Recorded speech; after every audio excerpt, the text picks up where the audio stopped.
আগে শিখতে হয় প্রেম মানে কি।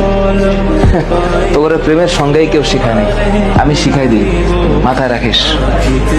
প্রেম শব্দের মানে হচ্ছে, এটা এখনকার মানুষ এটা শুনলেই কেমন জানি ভিতরে একটা আউলা বাতাস লাগে। প্রেম শব্দের মানে হচ্ছে যত্ন।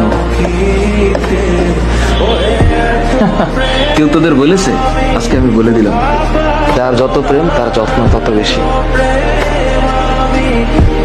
আর এর সাথে আর একটা টুকুর করে একটা শব্দ মাঝখানে লাগিয়ে দিলেই খেলাটা অন্যভাবে ঘুরে যাবে। এই যত্নের নিঃশেষে আরেকটা শব্দ আছে দায়িত্ব, আর যত্নের ডান পাশে আরেকটা শব্দ আছে শ্রদ্ধা। হ্যাঁ, আর যত্নের উপরের দিকে আরেকটা শব্দ আছে, এটার নাম হচ্ছে আরেকটা জিনিস।